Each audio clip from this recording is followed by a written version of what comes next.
보험금 때문에 아들과 며느리가 나를 없애려 했다는 사실을 알게 된 날, 나는 잠을 자지 않았다. 무서워서가 아니었다. 그들이 생각보다 훨씬 오래전부터 나를 계산해 왔다는 걸 깨달았기 때문이다. 사고처럼 보이게, 병으로 끝나게, 그리고 남는 건 보험금과 서류 몇 장뿐인 방식이었다.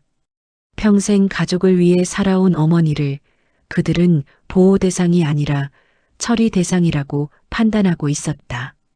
하지만 그들이 모르는 사실이 하나 있었다. 나는 감정으로 회사를 운영해 본 적이 없는 중소기업 대표였다는 점이다. 이 이야기가 도움이 되신다면 지금 이 순간 구독과 좋아요를 눌러주시기 바란다. 비슷한 상황에 놓인 분들에게 이 경험이 분명한 경고가 될 수 있다.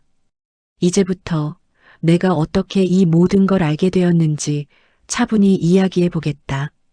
나는 올해 71다. 남편과 함께 작은 제조업체를 시작해 30년 넘게 운영했다. 직원은 많지 않았지만 거래처는 안정적이었고 한 번 맺은 계약은 끝까지 지켰다. 회사 운영에서 가장 중요하게 여긴 건 두 가지였다. 사람은 믿되 기록은 반드시 남긴다는 원칙이었다. 그 방식 덕분에 큰 위기 없이 회사를 유지해 올 수 있었다. 남편이 병으로 먼저 세상을 떠난 뒤 대표 자리는 자연스럽게 내가 이어받았다. 주변에서는 이제 그만 정리하라고 했지만 나는 서두르지 않았다. 직원들 문제도 있었고 거래처와의 약속도 남아 있었다. 결국 몇 년에 걸쳐 회사를 정리했고 지금은 명예대표로 이름만 남겨둔 상태다. 현금 자산과 부동산 그리고 보험까지 노후 준비는 이미 끝난 상황이었다. 그 무렵부터 아들과 며느리가 유난히 자주 집에 들렀다. 예전에는 바쁘다며 얼굴 보기 힘들던 아이들이었다. 며느리는 식탁에 앉을 때마다 건강 이야기를 꺼냈고 병원 검진 일정과 보험 내용을 꼼꼼히 물었다. 어머니 나이엔 정리가 필요하다. 혹시 모를 상황에 대비해야 한다. 요즘은 사고가 너무 많다. 말 하나하나는 틀린 게 없었다. 아들도 옆에서 맞장구를 쳤다. 회사 일에는 관심 없던 아이가 보험 이야기가 나오면 말을 보탰다. 나는 그 변화를 효심으로 받아들였다. 나이가 들수록 자식에게 의지하게 된다는 말이 떠올랐고 괜히 의심부터 하는 건 늙은 부모의 욕심이라고 스스로를 다독였다. 그러던 어느 날이었다. 저녁을 먹고 설거지를 하던 중 부엌 쪽에서 며느리의 통화 소리가 들렸다. 목소리는 낮았고 말은 짧았다. 그중 귀에 꽂힌 단어가 있었다. 사고 처리라는 말이었다. 이어서 숫자가 나왔다. 익숙한 금액이었다. 내 이름으로 가입된 보험의 보장 금액이었다. 그 순간 손에 들고 있던 접시를 내려놓았다. 우연이라고 넘기기엔 너무 정확했다. 하지만 나는 부엌으로 나가지 않았다. 회사 생활 동안 배운 게 있다면 의심이 들 때 바로 반응하는 건 가장 나쁜 선택이라는 사실이었다. 며느리는 전화를 끊고 아무 일 없다는 듯 거실로 나왔고 아들은 텔레비전을 보고 있었다. 그날 밤부터 나는 조용히 확인을 시작했다. 보험 증권을 다시 꺼냈고 최근 몇 년간 추가된 특약을 하나씩 살폈다. 사망 보장 비중이 지나치게 높았고 사고 관련 조항이 과도하게 붙어 있었다. 수익자 변경 조건도 살펴봤다. 단독 상속 구조가 아닌 특정 상황에서 자동 분배되는 방식이었다. 며느리가 보험 설계사 출신이라는 사실이 그제야 떠올랐다. 그동안 단순히 경력이겠거니 넘겼던 부분이 전혀 다른 의미로 다가왔다. 아들의 최근 생활비 흐름도 눈에 들어왔다. 수입은 없는데 지출은 늘어 있었다. 어디선가 돈이 필요하다는 신호였다. 이 시점에서도 나는 가족에게 따지지 않았다.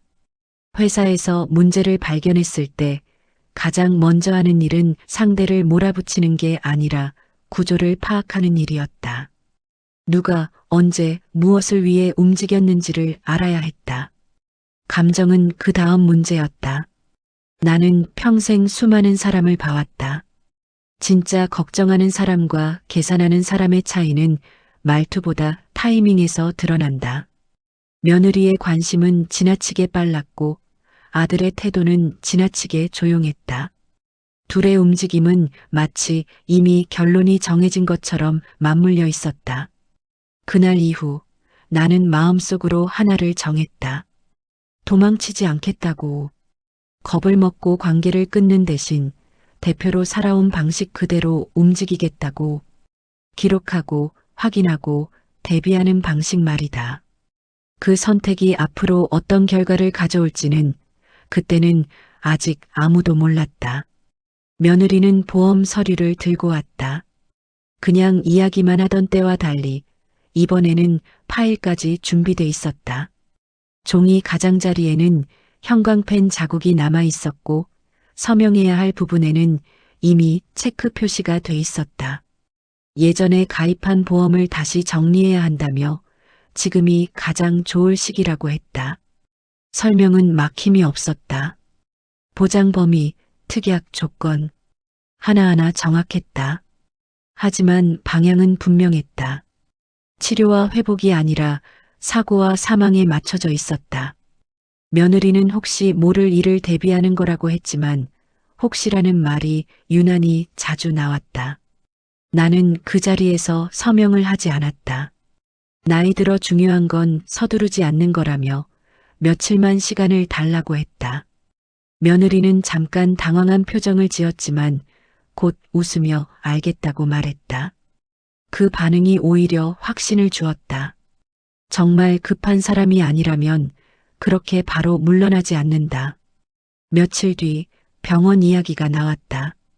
정기 검진이라며 며느리가 직접 예약을 잡았다고 했다.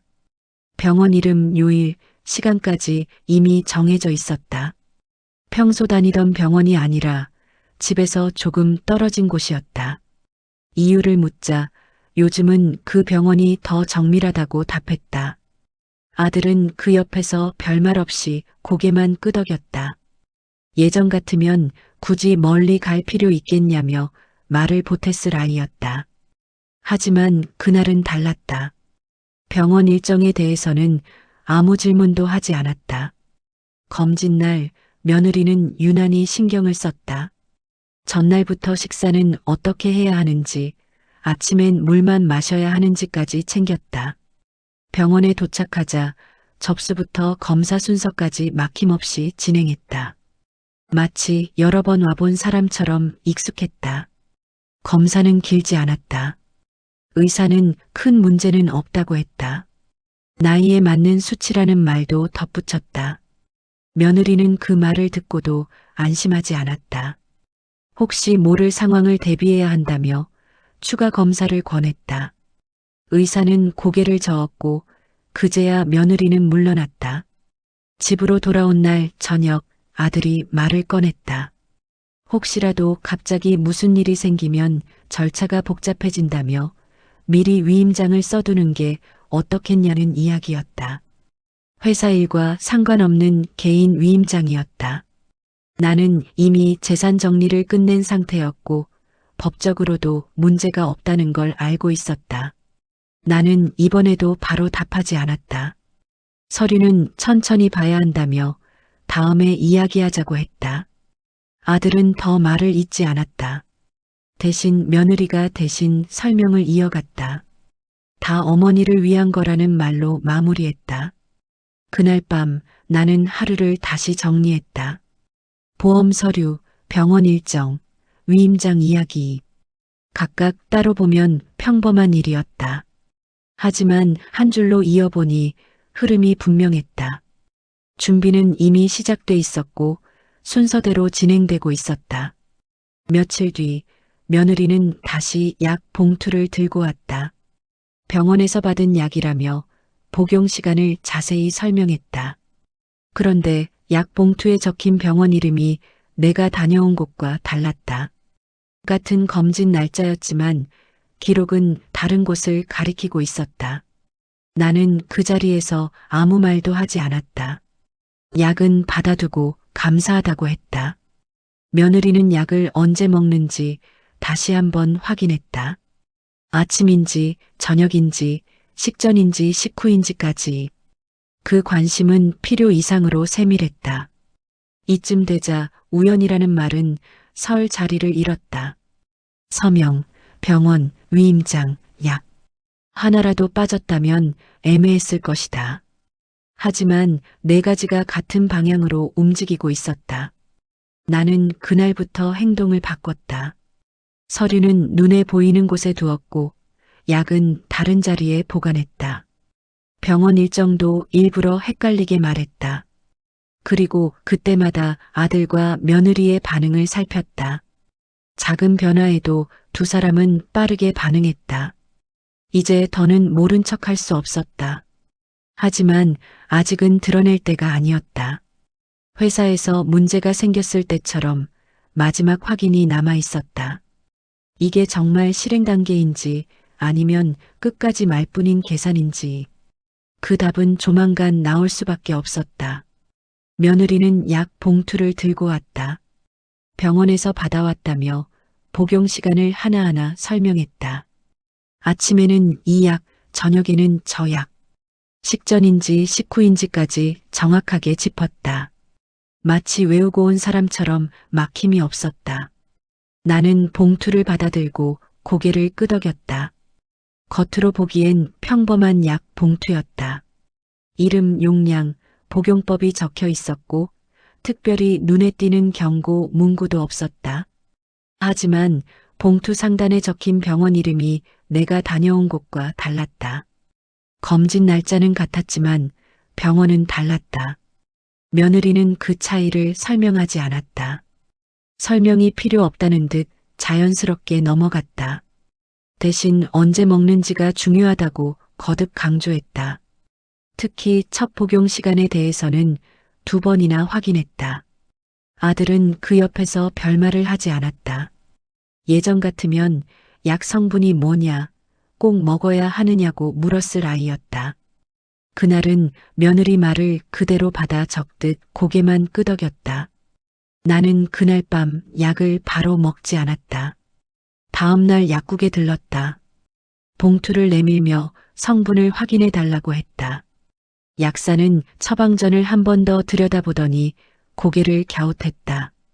같은 검진 결과라면 보통 이런 조합은 쓰지 않는다는 말이 나왔다. 특히 한 약은 노년층에게는 조심해서 써야 한다는 설명도 덧붙였다. 약사는 어디서 받았느냐고 물었다. 나는 대답하지 않았다. 대신 감사하다고만 했다. 그 반응만으로도 충분했다. 약이 잘못됐다는 확신은 그때 이미 굳어졌다. 집으로 돌아와 약을 다시 정리했다. 병원에서 직접 받은 약과 며느리가 가져온 약을 나란히 놓았다. 포장 방식도 달랐고 약 모양도 달랐다. 같은 날짜, 같은 검진으로 나온 약이라고 보기엔 무리가 있었다. 그날부터 나는 약을 먹는 시간에 변화를 줬다. 며느리에게는 먹었다고 말했고 약은 그대로 남겨뒀다. 대신 물컵만 치웠다. 그 작은 변화에도 반응이 왔다. 며느리는 몇 번이나 약은 잘 먹고 있는지 확인했다. 아침, 저녁을 가리지 않았다. 어느 날은 약을 먹는 모습을 직접 보고 싶다고 했다. 나는 그 제안을 거절하지 않았다. 대신 약 봉투를 바꿔두었다. 며느리는 약 봉투를 힐끗 보더니 약 색깔이 다른 것 같다고 말했다. 그 말로 모든 게 분명해졌다. 약을 기억하고 있었다는 뜻이었다. 그날 이후 집안에서 며느리의 행동은 더 잦아졌다. 물을 따라주는 횟수가 늘었고 차를 타주겠다는 제안도 많아졌다. 몸 상태를 묻는 말도 이전보다 세밀해졌다. 열이 없는지, 어지럽지 않은지, 평소와 다른 점은 없는지까지 묻곤 했다. 아들은 여전히 조용했다. 대신 중요한 순간마다 며느리 옆에 있었다. 병원에 갈 때, 약 이야기가 나올 때, 서류 이야기가 나올 때, 둘은 따로 말하지 않아도 같은 방향을 보고 있는 듯 했다. 나는 집안에서 혼자 있는 시간을 줄였다. 약을 보관하는 장소도 바꿨다. 일부러 약을 찾는 척 시간을 끌었고, 그때마다 며느리의 시선을 확인했다. 시선은 늘 같은 곳을 향하고 있었다. 이제 이건 가능성이 아니었다. 실행 여부를 확인하는 단계였다. 약이 효과가 있는지, 몸에 변화가 있는지, 언제 반응이 나오는지.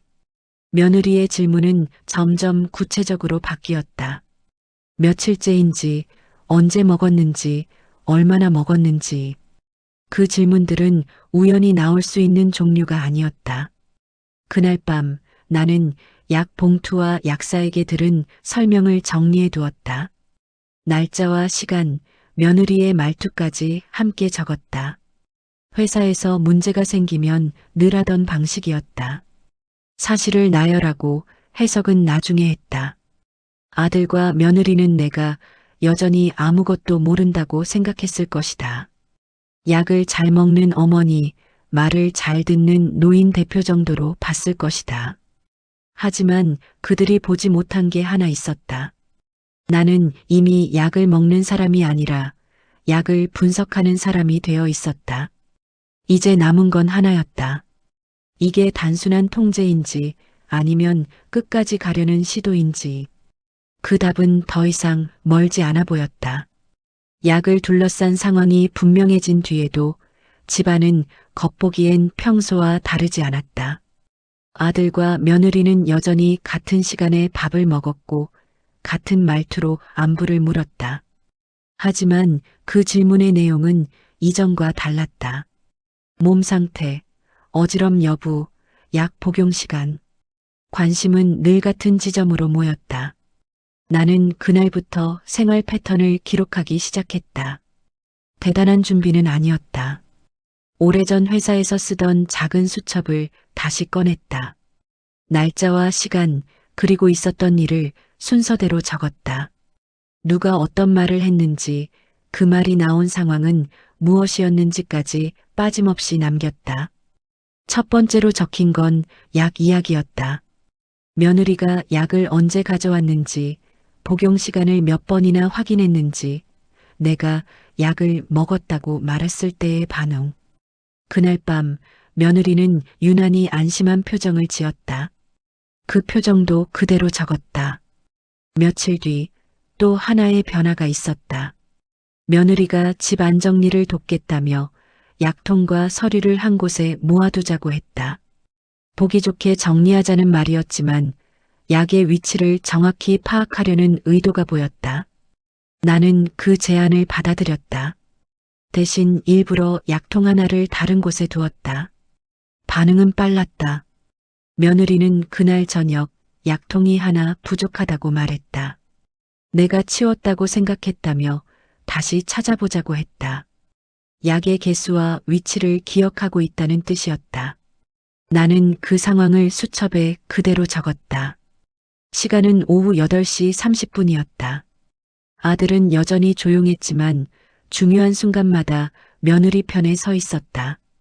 약을 챙기는 일, 병원 이야기가 나올 때, 서류를 정리하자는 말이 나올 때, 아들의 말은 짧았지만 방향은 늘 같았다. 그 일관성도 기록 대상이었다. 나는 집 밖의 움직임도 정리하기 시작했다. 병원 일정, 외출 시간, 누가 동행했는지. 특히 병원에 다녀온 날에는 집에 도착한 시간과 며느리의 행동을 따로 적었다.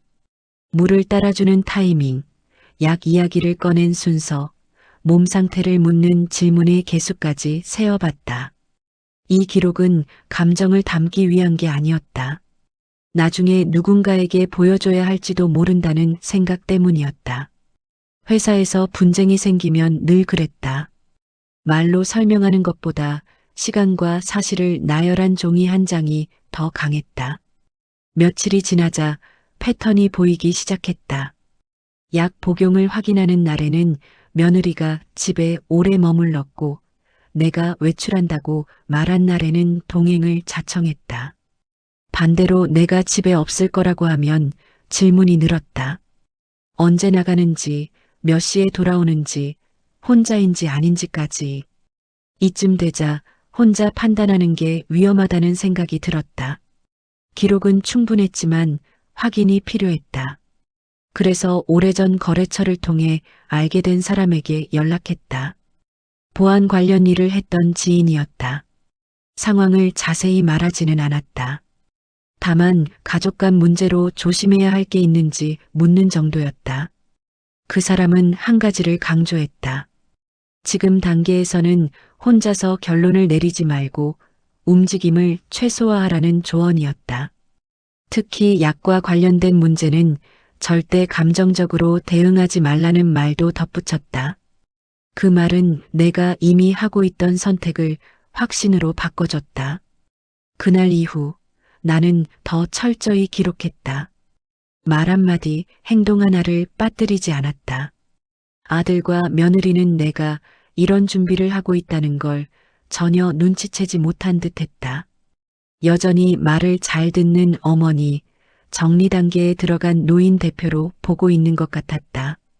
하지만 그들이 몰랐던 게 있었다. 나는 지금 문제를 해결하려는 사람이 아니라 증거를 만드는 사람이 되어 있었다는 사실이다. 그리고 2단계까지 왔다는 건 이제 되돌릴 수 없다는 뜻이기도 했다.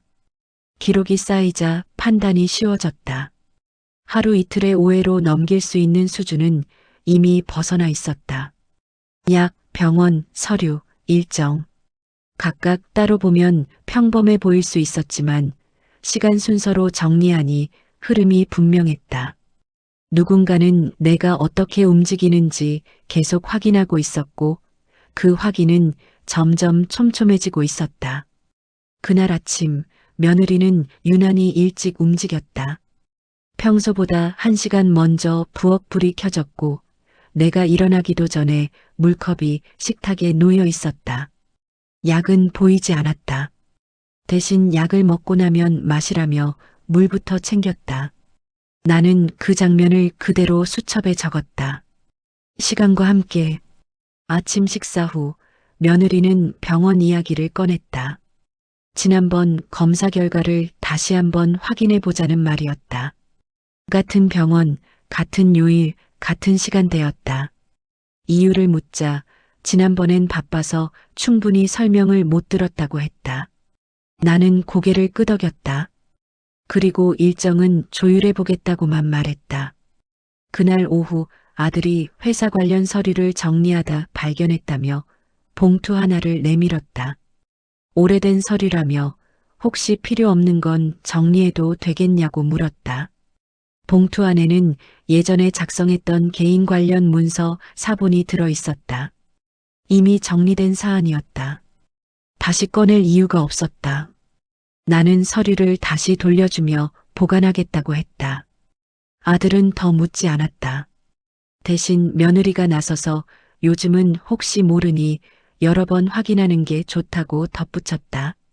그 말투 역시 수첩에 남겼다.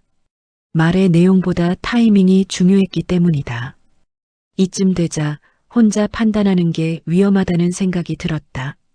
기록은 충분했지만 이걸 어떻게 다뤄야 할지는 다른 문제였다. 회사에서도 그랬다.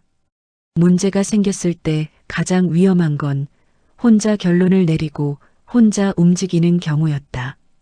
그래서 외부의 도움을 구하기로 했다. 다만 누구에게든 털어놓을 수는 없었다. 가족 문제였고 잘못하면 상황을 더 복잡하게 만들 수 있었다. 오래전 거래처를 통해 알게 된 사람 한 명이 떠올랐다. 보안 관련 일을 했던 인물이었다. 나는 그 사람에게 상황을 모두 말하지 않았다. 다만 최근 집안에서 불편한 상황이 반복되고 있고 노년층이 조심해야 할 부분이 있는지 조언을 구했다. 그는 몇 가지 질문을 던졌다. 약은 누가 관리하는지, 병원 일정은 누가 주도하는지, 서류를 누가 챙기는지. 질문은 짧았지만 정확했다. 나는 사실대로 답했다. 잠시 침묵이 흐른 뒤 그는 말했다. 이건 혼자 감당할 일이 아니라는 말이었다. 특히 약과 일정, 서류가 동시에 움직이는 경우는 우연으로 보기 어렵다고 했다. 그는 지금 단계에서 가장 중요한 건 두 가지라고 말했다. 첫째, 절대 혼자 대응하지 말 것. 둘째, 행동을 바꾸되 이유를 드러내지 말 것. 그 조언은 내가 이미 하고 있던 선택을 더 분명하게 만들어줬다.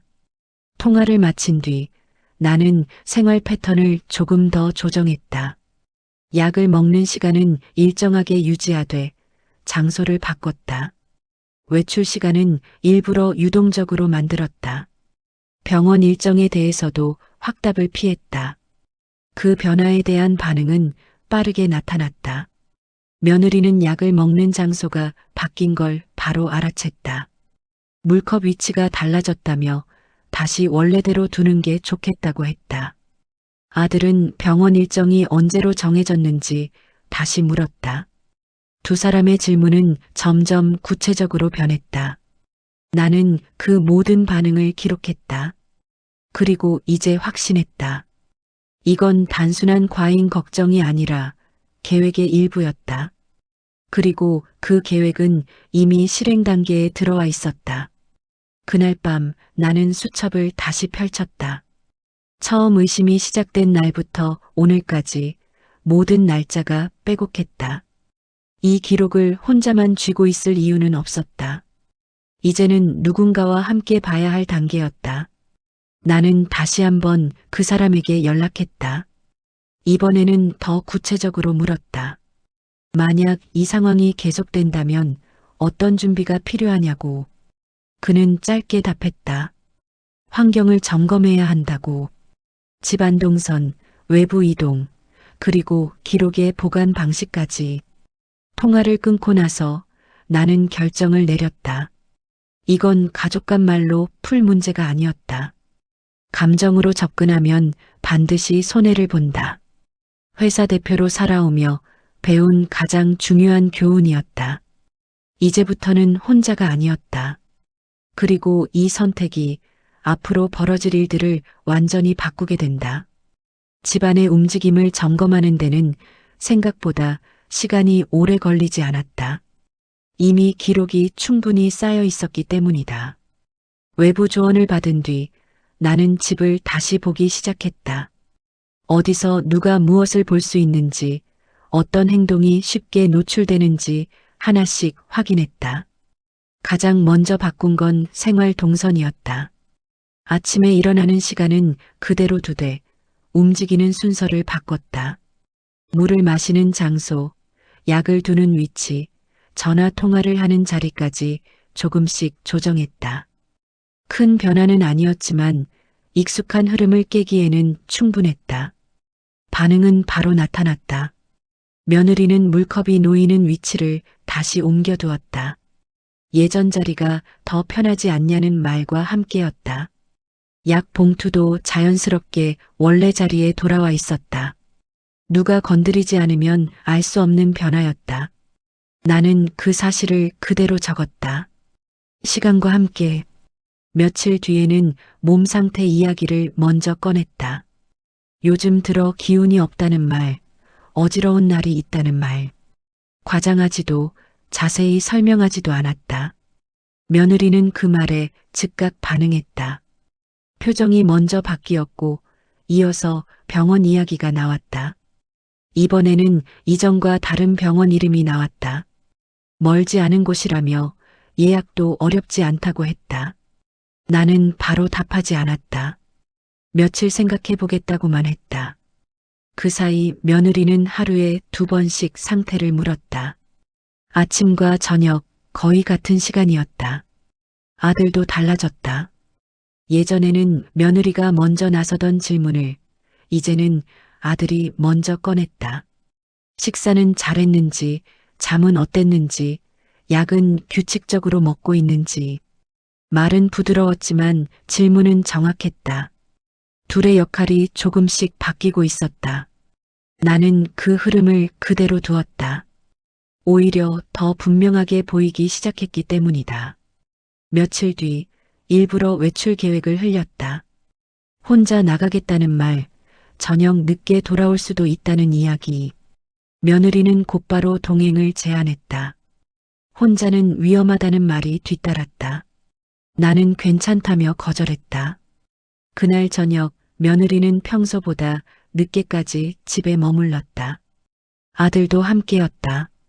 두 사람은 거실에서 조용히 이야기를 나눴고 내가 움직일 때마다 대화를 멈췄다. 그 모습 역시 기록에 남겼다. 나는 일부러 빈틈을 더 만들었다. 약을 먹는 시간을 앞당겼다가 늦췄다. 병원 일정도 확정된 것처럼 말하다가 다시 미뤘다. 그때마다 반응은 점점 빨라졌다. 확인 질문이 늘었고 말투는 더 조심스러워졌다. 2단계에서 중요한 건 겁을 주지 않는 것이었다. 상대가 눈치채면 모든 게 달라진다. 그래서 나는 여전히 말을 잘 듣는 어머니처럼 행동했다. 걱정해줘서 고맙다는 말, 알아서 하겠다는 말로 상황을 덮었다. 그 사이 외부에서는 준비가 진행되고 있었다. 집 안구조, 출입 동선, 시간대별 움직임. 내가 직접 확인한 것과 기록한 내용을 토대로 점검이 이뤄졌다. 큰 변화 없이도 확인할 수 있는 방법들이 있었다. 나는 그 사실을 가족에게 알리지 않았다. 2단계에서는 아무도 알 필요가 없었다. 중요한 건 누가 움직이는지, 그리고 언제 움직이는지였다. 며느리는 점점 더 조급해졌다. 약을 챙기는 횟수가 늘었고 복용 여부를 확인하는 질문도 세밀해졌다.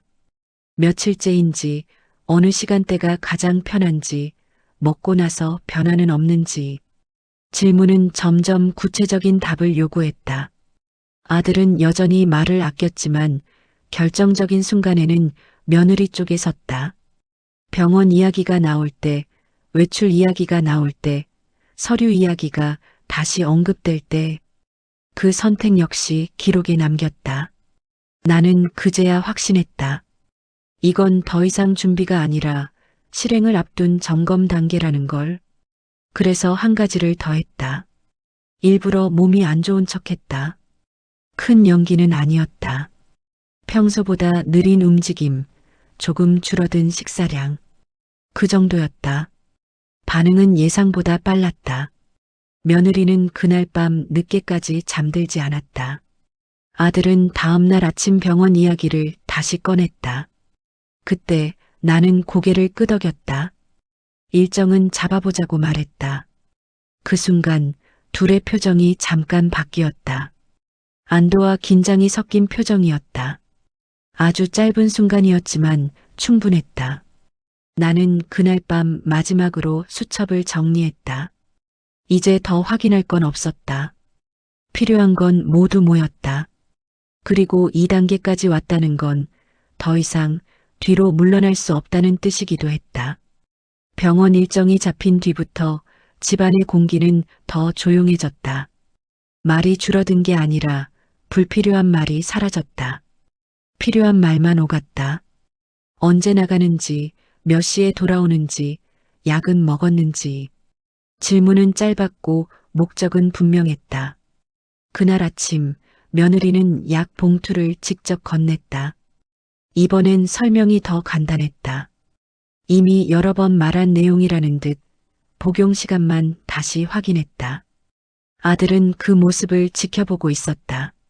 말은 없었지만 시선은 약 봉투에 고정돼 있었다. 나는 약을 받았고 물컵을 들었다. 그리고 그 장면은 그대로 남았다. 집 안구조상, 거실 한쪽에서 주방까지는 시야가 트여 있었다. 누가 어디에 서 있었는지, 누가 무엇을 봤는지까지 기록됐다. 그 순간 이후 상황은 더 빨리 움직였다. 며느리는 하루에 몇 번씩 상태를 확인했다. 전화가 오기도 했고 직접 방으로 들어오기도 했다. 열은 없는지, 어지럽지는 않은지, 평소와 다른 점은 없는지. 질문의 순서까지 일정했다. 마치 체크리스트를 읽는 것처럼. 아들은 그 사이 서류를 다시 꺼냈다. 지난번에 미뤄둔 위임장 이야기였다. 병원 다녀온 뒤에 정리하는 게 좋겠다는 말이었다. 시점이 정확했다. 병원, 약, 서류가 한 흐름으로 이어져 있었다. 나는 이번에는 미루지 않았다. 다만 바로 쓰지 않고 내용을 다시 확인하겠다고 했다. 그 말에 며느리는 표정을 숨기지 못했다. 짧은 순간이었지만 조급함이 그대로 드러났다. 그 반응도 남았다. 그날 오후 외부에서 움직임이 있었다. 지방과 출입 동선, 약 전달 과정, 통화 시간, 기록으로만 남아있던 것들이 실제 흐름으로 정리됐다. 어떤 시간대에 누가 가장 많이 움직이는지, 누가 질문을 주도하는지까지 명확해졌다. 저녁 무렵 며느리는 다시 약 이야기를 꺼냈다. 이번에는 먹는 모습을 직접 보고 싶다고 했다. 이유는 없었다. 그냥 그래야 안심이 된다는 말뿐이었다. 나는 고개를 끄덕였다. 그리고 물컵을 들었다. 그 장면도 남았다. 누가 먼저 말을 꺼냈는지, 누가 어디에 서 있었는지, 시선이 어디로 향했는지까지. 이 단계에서 중요한 건 결과가 아니라 과정이었다. 무엇을 했느냐보다 어떻게 확인했느냐가 더 중요했다. 아들은 그날따라 유난히 집에 오래 머물렀다. 평소라면 외출했을 시간에도 자리를 지켰다. 병원 이야기가 다시 나왔고 일정은 이미 정해진 것처럼 말했다. 나는 그 일정에 대해 고개를 끄덕였다. 밤이 되자 집안은 조용해졌다. 며느리는 잠들기 전까지 몇 번이나 방문을 열었다. 상태를 확인하는 이유였다. 그 행동 역시 시간과 함께 남았다. 반복되는 행동은 우연이 아니었다. 이틀 뒤 마지막 확인이 이뤄졌다. 약 봉투의 개수, 복용 시간, 병원 일정. 모든 게 다시 맞춰졌다. 그리고 그 과정에서 몇 가지 결정적인 장면이 추가됐다. 말로 설명할 필요도 없었다.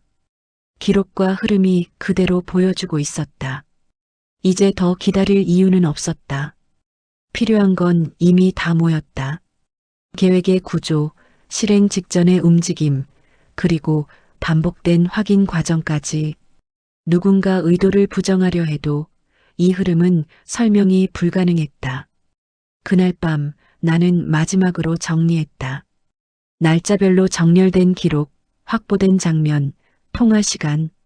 처음 의심이 시작된 날부터 오늘까지 하나도 빠지지 않았다. 이제 남은 건 선택이었다. 더 이상 지켜보는 사람이 아니라 끝내는 사람이 되는 선택. 2단계까지 왔다면 되돌아갈 수는 없었다. 다음 날 아침 나는 전화를 걸었다. 이제 움직일 때가 됐다는 말과 함께 그 순간부터 이 일은 더 이상 가족의 문제가 아니게 됐다. 전화를 끊은 뒤부터 일은 빠르게 움직였다.